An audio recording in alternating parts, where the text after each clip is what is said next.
Oke, di video kali ini gue bakal membahas tentang kelebihan dan kekurangan dari Suzuki Address nih. Kayaknya gue mau mulai dari kekurangannya dulu kali ya. Oh iya, ini tuh video bersifatnya subjektif banget, jadi ini menurut gue pribadi ya.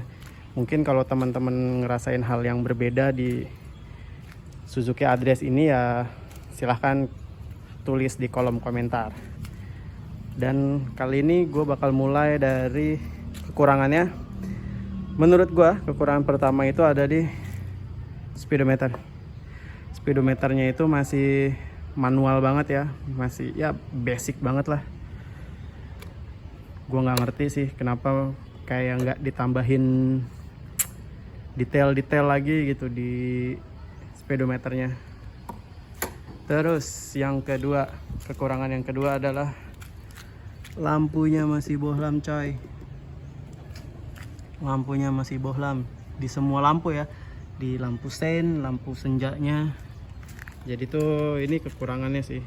Coba kalau di full DC gitu pasti bakal lebih keren sih. Walaupun bisa ya, walaupun bisa dirubah ke full DC gitu. Tapi kalau dari pabrikannya langsung full DC kayaknya lebih mantap. Terus kekurangan yang ketiga itu ada di pengereman. Menurut gua ya walaupun untuk ukuran motor 110 sih kayaknya nggak cukup ya pengeremannya kadang-kadang suka nggak pakem banget, tapi juga nggak yang gloyor banget gitu ya, so-so lah. Tapi kalau bisa di upgrade itu lebih enak kayaknya. Terus selanjutnya kekurangan yang ke berapa berarti? Keempat. Kekurangan yang keempat adalah ini nih. Kalau standar samping kita kita kebawahin, itu mesinnya nggak mati kayak Matic pada umumnya. Nih kita coba.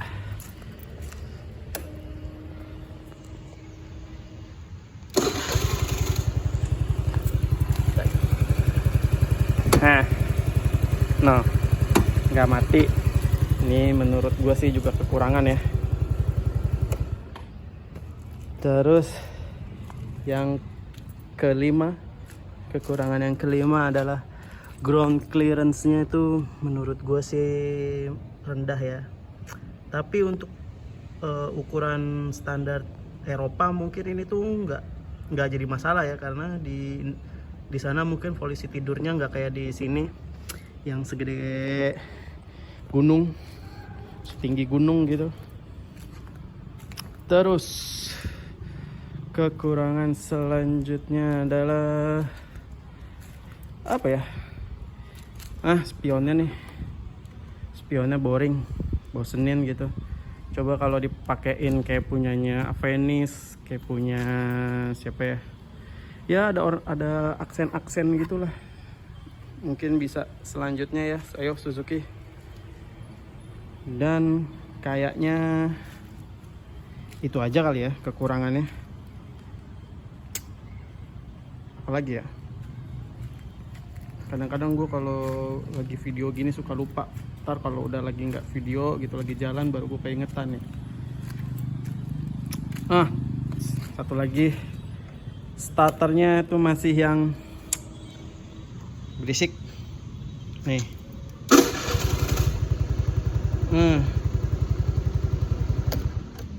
Coba kayak punya siapa ya, kayak punya Honda lah ya. Coba aja, ayolah Suzuki ya, di upgrade nih biar makin laris. Mungkin itu aja kekurangannya. Sekarang gue bahas kelebihannya. Ini menurut gue pribadi ya. Kelebihannya itu sebenarnya ada di desainnya ya. Nih, gue suka banget sih sama desainnya itu. Menurut gue kayak long lasting banget. Emang kadang tuh kalau desain Suzuki itu lu nggak bisa ngelihat sekali dua kali gitu untuk jadi suka. Jadi lu harus liatin terus. Wah, lama-lama dapet juga nih. kerennya. Yang pertama nih yang gue suka kelebihannya ya. Jadi ini nyampur nih kelebihan sama apa yang gue suka karena ini subjektif juga. Pertama dari kokpitnya nih. Ini desain kokpitnya menurut gue tuh dibalik tadi ini basic banget, tapi ada beberapa orang yang emang butuhnya tuh cuma ya udah ini kilometer, sen, terus ada buat bensin, lampu jauh, lampu dekat, udah sebasic itu aja. Terus saklar ini buat sen, buat klakson, sama buat starter. Emang motor ini nggak neko-neko banget sih, simple gitu. Terus selanjutnya yang keduanya itu gue suka banget karena ini tuh menurut gue banyak perintilannya. Suzuki itu menurut gue kelebihannya tuh banyak perintilannya, kayak ini contohnya salah satunya sih ini ya, tameng. Dia untungnya ada yang versi Eropa jadi clean banget. Terus apa ya, kelebihannya itu nih menurut gue build quality-nya tebel, catnya juga menurut gue mengkilat apa ya, nggak tahu ya, finishingnya tuh menurut gue Suzuki tuh juara sih tuh, dari rapet gitu, nggak ada yang kayak merek-merek sebelah gitu. Terus abis itu apalagi, yang ini itu, nah ini yang gede banget sih menurut gua, helm jas hujan perintilan menurut gua nih masuk semua nih, karena gua lupa nih berapa liter volumenya, tapi menurut gue ini buat daily cocok banget. Terus apa lagi, bensinnya nih tangkinya gede, ini berapa ya, 4, apa 5 ya, gue lupa deh. Pokoknya menurut gue kelebihannya itu tangkinya banyak dibanding di kompetitor di kelasnya ya, 110 cc. Terus apalagi nih, balik lagi ke perintilan, banyak dia aksesorisnya. Ini salah satunya gue beli yang behel yang versi Eropa. Terus mikanya juga gue ganti mika versi Eropa. Terus apalagi ya, menurut gue shocknya itu so-so lah, nggak keras, nggak empuk, tapi buat daily tuh nyaman, bantingannya juga enak. Terus apa lagi ya, oh ya, untuk ukuran 110 sih ini emang irit ya. Gue sih sangat recommended buat lo yang nyari motor, pengennya irit buat daily, buat dari rumah ke kantor itu, ini recommended banget. Salah satu kelebihannya irit. Terus apa lagi ya, nah ini gue lupa lagi nih, padahal tadi kayaknya udah gue pikirin gitu kelebihannya apa. Satu lagi, oh ini nih, jaraknya tuh jarak bangkunya itu lebar. Nah nih panjang gitu jaraknya, terus lebar juga, jadi nyaman, nggak pegel sih menurut gue nih. Untuk gue dari Bekasi ke Jakarta itu nyaman banget. Terus selanjutnya itu mesinnya halus banget, CVT-nya juga halus banget, enak lah, nggak berisik. Terus apalagi ya kelebihannya itu,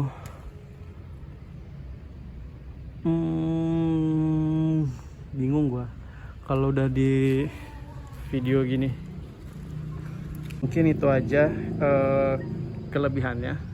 Kayaknya walaupun tadi lebih banyak kekurangannya, tapi menurut gue itu masih bisa ditolerir ya, karena gue pribadi tuh nggak terlalu mempermasalahkan kayak teknologinya harus ini harus itu, karena gue butuh motor yang simple, yang buat daily, nyaman, irit. Itu sebenarnya kuncinya yang gue butuhin.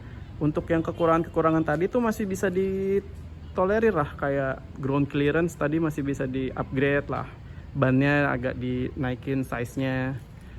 Terus kayak speedometer itu gue juga nggak butuh banget sebenarnya, kayak yang ada teknologi apalah digital atau apapun itu. Terus perlampuan tuh ini bisa dirubah ke DC, gampang, tinggal ke bengkel.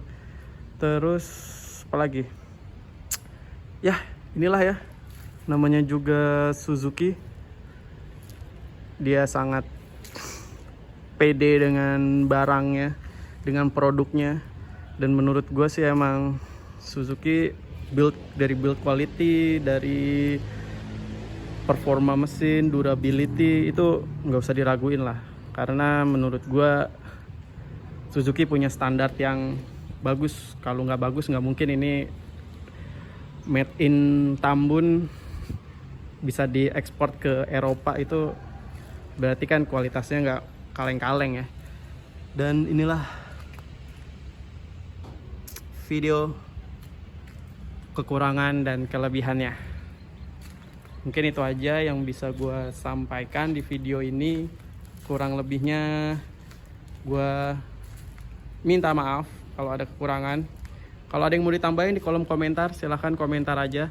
Yang punya Suzuki Address juga silahkan, keluh kesahnya, kekurangannya apa, kelebihannya apa selama kalian pakai. Oke, mungkin itu aja. Adios.